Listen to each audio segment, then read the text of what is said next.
welcome to Revsportz. I'm Gargi, Raut, and joining me for this show is Boria Majumdar. We're here at the beautiful Joyville Estate in Howrah, and it's the show that we've all been waiting for. We're finally evaluating the franchisees. What's the strongest team? What are the strengths? What are the weaknesses? And who are most likely to make it to the top four? Boria, we're starting with the Gujarat Titans. 3 top fours in 4 years. They have a solid performance, solid backup, and also a solid top order in Jos Buttler, Sai Sudarshan and Shubman Gill, which I think is the highlight for that team. Absolutely. And firstly, why are we waiting so late to evaluate when many others have done this? Yes. The reason is very clear. We were waiting for the pullouts. We were waiting for the final injuries. And because you can't ascertain team strength 20 days in advance when you will not know a Ben Duckett. You will not know whether Pat Cummins is coming. You will not know even Akashdeep is gone. Only when the final phase of training happens do you know who is finally available and who is not. That's why this year we decided. Last year we were also doing this well in advance. Coming to the Gujarat Titans, like you said, a tremendous top order. Shubman Gill, Jos Buttler and Sai Sudarshan. One expects Shubman and Sai to open with Jos at 3. Now, on the one hand, you will say this is a very good top order. On the other, you will ask the question, is this top order capable of scoring at 100 and 190, 180, 190? When I say high risk, high reward, can Shubman Gill score consistently at 180, 90, much like an Abhishek Sharma or a Sanju Samson or a Nishan Kishan or a Phil Salt or a Travis Head? Will Sai Sudarshan be able to do the same? And a Jos Buttler, who is perhaps not the Jos Buttler of 4 or 5 years back, can he do the same? Gujarat Titans campaign will largely depend on how these three, and then in the middle order, how they use a Washington Sundar as floater, as not, how they use a Rahul Tewatia, who generally finishes for them, how these people perform, especially the top 3, what strike rate they score at. If you score at, say, 140 now, 140 means you are scoring a total of 165 to 170. Is that enough? No. In modern day IPL, a 165 or a 170 oftentimes is not enough. That is a big problem.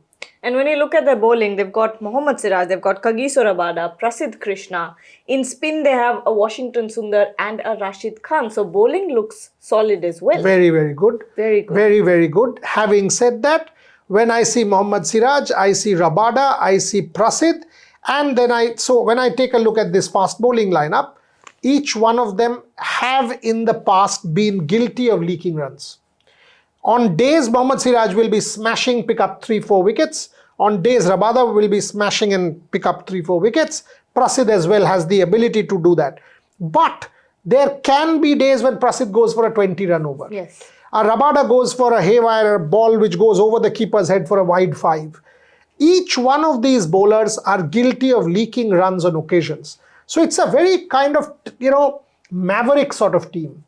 Rashid Khan. Is Rashid Khan the same Rashid Khan of the past? Have teams worked Rashid Khan out? Can he pick wickets? Or will teams easily bilk him for 35 runs and that's done? You need wickets. And Rashid or Sai Kishore will have to come and pick wickets for the Gujarat Titans. Overall, I see it's a good side. But in the modern day template of the IPL, which is high risk, high reward, I'll have to see for a couple of games or 3-4 games to what extent is that top order standing up to the 190-200 challenge, or the bowling attack then trying to defend. So are you going to ask me, if you ask me, will you say Gujarat Titans will make the playoffs up front? When I take a look at the vista, they will be my number 4 or 5 in that pecking order. Not the 1, 2 and 3 who I will say will outright make the playoffs. They seem like a traditional team. T20 not the kind of firework that we've seen in IPL so far. If you look at Abhishek Sharma, Travis Head opening partnership versus Sai and Shubman Gill, obviously you see the difference. Ajinkya Rahane, same issue. It's the high risk, high reward game and the current template versus what was the template in the past. Can these people evolve and adapt this template and make that transition could determine their campaign. Okay, next one. This team is a team of champions in every sense of the word. Mumbai Indians. They've got the World Cup winning captain in Surya Kumar Yadav. They've got Jasprit Bumrah. They've got Hardik Pandya. And of course, Rohit Sharma. And we might just see a new avatar of Rohit Sharma coming into this IPL with the amount of work that he's put in. But before we get to talking about the other players, I want to talk about Jasprit Bumrah. With him landing up at the centre of excellence, how much of a concern is that? Massive. If Mumbai Indians goes into the tournament with Jasprit Bumrah, I will be saying they are the number one team for playoffs as far as I'm concerned. Because Jasprit Bumrah, even at the Wankhede, which is a 240, 250 wicket, will end up giving 30 runs. So in one player, you have a 20-run bank. You are going in, frankly, 5 into 4, right? So each player goes for 45 runs in a 240, 45 to 50 runs in a 240, 250 score. This guy will give you 30. So he's saving you 20, he's a 20-run bank for me. With Jasprit Bumrah, sure playoffs. Without Jasprit Bumrah, big question mark. Because after that, at the Wankhede, which is their home ground, a Jacob Bethel, we've seen what he did for England, a Phil Salt, a Travis Head, a Abhishek Sharma, Ishan Kishan. These fellows can explode, and Mumbai Indians will find it impossible to kind of balance that out. Jasprit Bumrah is their Pied Piper. The batting is unbelievable. That's why I'm saying with Jasprit Bumrah and that batting, sure short playoffs. When I see look at it, there is a Rickleton, there is a Quinton de Kock, you'll play one with Rohit. Then there is a Tilak Verma, there is a Surya Kumar Yadav, there's a Hardik Pandya, and there's a Shafin Rutherford.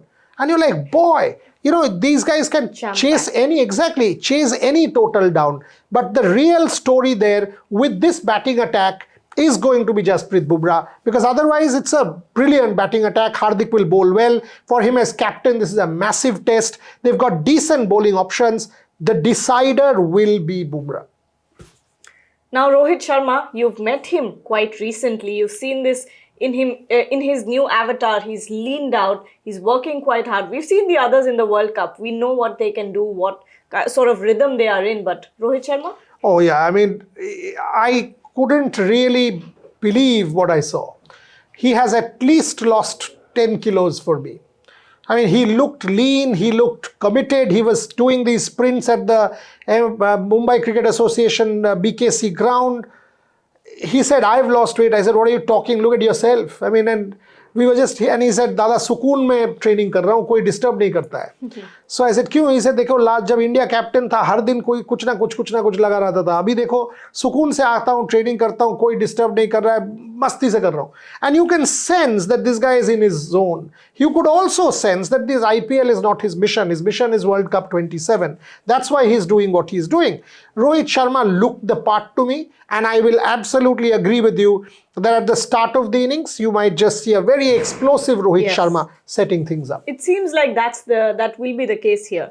And the next franchise that we're talking about is the Lucknow Super Giants. It's going to be a massively important season for Rishabh Pant, who's consistently found himself outside of the white ball setup when we talk about the Indian team. So this could be the redemption year. When we look at the squad, you've got a Makram and a Marsh opening. You've got Nicholas Puran. You've got a middle-lower order that is heavily occupied by uncapped Indian talent. You've got Ayush Badoni. You've got Akshat Raghuvanshi. You've got Shahbaz Ahmed. And of course, Shami and Abdul Samad. And when we talk about the bowlers, Mohammad Shami reuniting with Bharat Arun. Sanjeev Goenka and I met about a couple of days back, and I had written a piece saying Rishabh Pant at the top of the order is critical for Lucknow Super Giants. And he saw me, he said, I will prove you wrong. I said, I will be happy if you do. I have predicted playoffs. I have predicted playoffs on condition Rishabh Pant opens. If Rishabh Pant again bats middle order, I don't see Lucknow proceeding. Because that side, to get the best out of that side, Rishabh Pant at the top of the order gets them to the playoffs for me. Rishabh and Makram to open, Marsh at 3, Puran at 4, somebody like Ayush Badoni at 5. You want to play Josh Inglis, you play Josh Inglis at 6, and then you close out with easily Abdul Samad at 7 and your 4 Indian talent. Because this setup has a Josh Inglis, a Mitchell Marsh, Nicholas Puran, and an Aiden Makram as my 4 foreigners. And then the four Indians will be Mohammad Shami, will be Mohsin Khan because of his left, will be Mayank Yadav, and then the question is, do I leave Avesh Khan out? But Digvesh Rathi has to come into the team. So with Digvesh Rathi, this is a solid unit. I am told all of their Indian fast bowlers are fit. So a Mayank Yadav clocking 145, a Mohammad Shami under Bharat Arun, like you said, a Mohsin Khan with his left arm, and definitely Avesh Khan, who's a good death over bowler, plus Digvesh Rathi, some of the Mitchell Marsh stuff, the all-round stuff he's able to bowl. Lucknow Super Giants is a solid team. If the Indian core comes together and if Rishabh Pant is opening the batting, clearing the infield with the power play, not batting at number 4, I am predicting playoffs. And before we move on to the next franchise, when we talk about Rishabh Pant, how important a series is this for Rishabh as a player? One person I've singled out for who the IPL is make or break is Rishabh Pant. You know, red ball, he's a bona fide great. White ball, he has not done justice to his talent. Injuries have not helped. Multiple different things have not helped. The fallout with Delhi, for example. Lucknow, the start of the season wasn't great for his personal form. So for Rishabh Pant, when I take a look at this entire vista, I think the most important tournament for, if one player, a superstar, is that for Rishabh Pant. Now, heading on to Rajasthan Royals, they've been in the headlines for their 1.63 billion sale. But at the same time, when we look at the setup, it's a new team that is forming. It's a team in transition. You don't have a Sanju Samson anymore. You have a new captain in young Riyan Parag, 24 years of age, heading an IPL franchise. On the other hand, you also have another young talent in there who will have all spotlight on him, which is Vaibhav Suryavanshi. And the word from the management to Vaibhav is, do not go on social media, do not talk to the press, do not, they're sort of guarding Vaibhav at this moment and saying, just go out there and enjoy what you do. And they're doing the right thing. If there is one player who can make this IPL his own, it is Vaibhav Suryavanshi. Vaibhav Suryavanshi is an absolute rock star. Vaibhav Suryavanshi, Yashasvi Jaiswal, Riyan Parag, Shimron Hetmeyer can destroy any team. Yeah. Destroy any team. I think they should take a leaf out of West Indies book, put Shimron Hetmeyer at number 3. That way they have got Yashasvi Jaiswal match winner, Vaibhav Suryavanshi match winner, Shimron Hetmeyer match winner, Riyan Parag match winner at number 4. So you have a top order which is going to win you at least 4 games. Then you're talking 4 more. Rajasthan Royals for me has been an underachiever in the IPL. The kind of bowling they have, bit of an issue with spin. Bit of an issue Vignesh Puthur, bit of an issue with spin because they've let some of their stars go. Ravindra Jadeja is the big boy there, but Ravi Jadeja towards the second half of his career wants to prove a point, will have leadership role. So Vignesh Puthur and Ravindra Jadeja for spin, but I still think not the best. Ravindra Jadeja will bat at number 5 or 6, so he gives that all-round option for them. The fast bowling department is strong. The fast bowling department is strong with Jofra and some of the others. Nandre Burger can come in and bowl 145 with his left arm. Yeah. Kuldeep Sen will bowl decently well for them. Overall, a team, if the top order fires, is a playoff contender. If the top order doesn't fire, if Riyan Parag is not able to step up to captaincy, then it might become a problem. For me, they have the ammo to go forward. And when a couple of months ago, Jadeja and that Sanju Samson trade was the biggest headline that was coming from the IPL. How are you looking at Jadeja's inclusion in this team? Oh, big boy. I mean, big player. Coming out of the shadow of Mahendra Singh Dhoni. Oh, yes, he's not captain, but he will have leadership role. If you see, first season of the IPL 2008, Ravindra Jadeja was part of Rajasthan Royals. They won. He's now back in Jaipur again. Will it happen again? Ravindra Jadeja played a massive role 18 years back when they won the IPL. And now finally, our final franchise of this particular show, Sunrisers Hyderabad. If we talk about the phrase high risk, high reward T20 batting, this team embodies it. Abhishek Sharma, Travis Head opening. They've got Ishan Kishan as a captain who's completely turned his white ball career around in the past couple of months. Smatwin as a captain. Then what he's done in the World Cup. It's incredible what he's been able to do. The man in form. And of course, we've got Abhishek Sharma, you've got Liam Livingston, 13 crores spent on him. Yeah, I mean, the top 4, top 5 is devastating. Having said that, Ishan as Mat captain and Ishan as IPL captain are very different things. Okay. Can he be able to take the pressure that Pat Cummins was there to soak in? To go and express himself as a player and play as a captain is fundamentally different.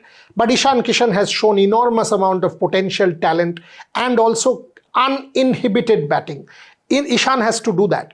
Abhishek, Travis and Ishan can kill games. And then you have a very strong middle order. But all of this taken into account, you're going to play on a belter in Hyderabad. You need Pat Cummins back. more so Pat Cummins, the leader, to be able to keep the flock together, under pressure, get everybody together, the field placings, the Pat Cummins leadership role. That's why the second half of the tournament, when he comes back, that becomes very critical for me. Can he come back in the second half of the tournament will determine the progress of Sunrisers Hyderabad. Without Cummins, I see them marginal. But with Cummins, I absolutely think playoffs. For me, the player to stand out there will be Ishan Kishan in the form of his life after the World Cup with captaincy and leadership. And Travis Head is a superstar, not to mention Abhishek Sharma. Of course, and that brings us to the end of this particular show. These were the first 5 franchises that we've evaluated so far, but don't go anywhere. We'll come back with part 2 right here at the Shahpur Ji Palonji. Joy will stay.